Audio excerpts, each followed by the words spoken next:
अध्यक्ष जी, इस युद्ध के कारण दुनिया में जो कठिन हालात बने हैं उनका प्रभाव लंबे समय तक बने रहने की आशंका है। इसलिए हमें तैयार रहना होगा, हमें एकजुट रहना होगा।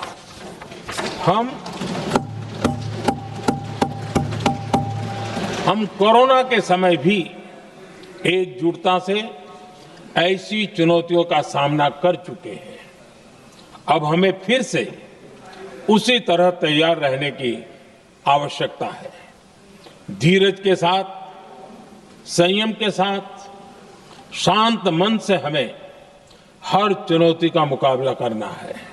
ये जो आपने वीडियो देखी पीएम मोदी की, पीएम मोदी ने एक चीज तो साफ कर दिया कि ईरान और अमेरिका के इस तनाव का असर बहुत लंबा पड़ने वाला है। इस बयान से पहले पीएम मोदी की मीटिंग भी हुई है और मीटिंग करीब 2 घंटे से ज्यादा चली है, जिसके बाद इस तरीके के बयान आ रहे हैं। इसी बीच ये भी देखने को मिल रहा है कि अमेरिका के राजदूत सर्जियो गौर भागे भागे श्रीलंका पहुंचे हैं। अब श्रीलंका के बाद आगे कहां जाने का प्लान है इनका, और इन सब के बीच में पीएम मोदी क्या रूस जाने वाले हैं। जियोपॉलिटिक्स में बहुत कुछ चल रहा है, हमेशा की तरह जानने को मिलेगा बहुत। ईरान और अमेरिका की ये लड़ाई अब ऐसा लगता है जैसे लंबा खींचने वाला है, और ये दिख रहा है जिस तरीके से पीएम मोदी ने अपने बयान दिए, उस बयान से भी साफ हो रहा है कि ये समस्या अब लंबी जाएगी। और इसके पीछे कारण भी है, न तो ईरान झुक रहा है और न ही अमेरिका रुक रहा है। दोनों में से कोई भी रुकने को तैयार नहीं है, तो ऐसे में ये युद्ध तो लंबा चलेगा ही। पर इसमें क्या हिंद महासागर के और भी देश धीरे धीरे शामिल होंगे या निशाने पर आएंगे? अब ऐसा क्यों कहा जा रहा है? ऐसा कहने के पीछे एक बड़ा कारण है। पहला कारण तो ये देखने को मिल रहा है कि सर्जियो गौर इन्होंने अचानक से दौड़ लगाना शुरू कर दिया है भारत के आसपास के देशों में। सबसे पहले तो अजीत डोभाल से इनकी मुलाकात हुई, फिर ये भूटान गए और भूटान के बाद ये श्रीलंका पहुंचे। श्रीलंका के राष्ट्रपति ने संसद में जो खुलासा किया, उससे कुछ बातें निकलकर साफ आई कि किस तरीके से अमेरिका अपने फाइटर जेट को श्रीलंका के कथित तौर पर पोर्ट पर उतारने की कोशिश कर रहा था।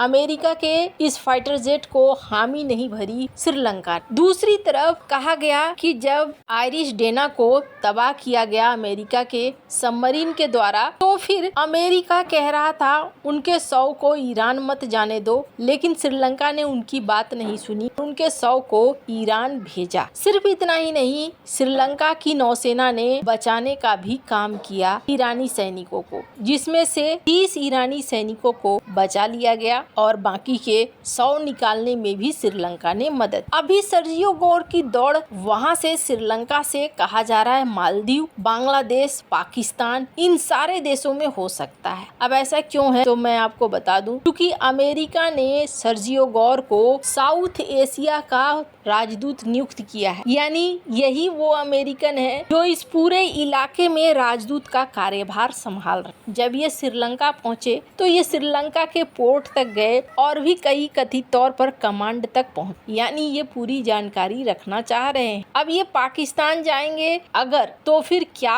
होता है, क्या देख कर आते हैं, पाकिस्तान से आने के बाद भारत से क्या बात करते हैं, वो देखने वाली बात होगी। लेकिन इतना जरूर दिख रहा है कि हिंद महासागर वाले इलाके में अब अमेरिका यहाँ थोड़ा एक्टिव होता हुआ, और इनका ये एक्टिव होने का मतलब हो गया कि ये अपनी प्रेजेंस यहाँ पर दिखलाना चाह रहे हैं। और एक चीज और है, जिस तरीके से युद्ध पोतों का जमावड़ा लगता जा रहा है, अब यहाँ युद्ध लंबा खींचेगा, ये बात भी तय होती हुई दिख रही है। पर इस बीच पीएम मोदी ने जिस संकट की बात की, क्या वैसा कोई संकट आने वाला है? तो पहली बात मैं आपको बता दूं, पीएम मोदी ने जो बातें कही वो बिल्कुल सही है। अभी तो ये देखने को मिल रहा है कि 2 एलपीजी टैंकर फिर से निकाले जा रहे हैं। एक सीक्रेट रास्ता बना लिया है ईरान ने 2 द्वीपों के बीच में, स्ट्रेट ऑफ हॉर्मुज के बगल में ही, जो ईरानी क्षेत्र में एक छोटी सी सकरी सी नहर की तरह है, जो 2 द्वीपों के बीच में है, वहां से निकाले जा रहे हैं ये एलपीजी टैंकर। इन्हें लारा केसम रूट कहते हैं। एकदम सकरा रास्ता है, इससे निकालना, इससे चेक करना ये आसान होता है उनके लिए, इसलिए इस इलाके से टैंकर्स को निकाले जा जा रहे हैं, जैसा कि इस मैप में देख सकते हैं। भारत के टैंकर को भी निकाला जा रहा है। ईरान ने साफ किया है, ईरान की जो एम्बेसी है भारत में, स्क्रीन पर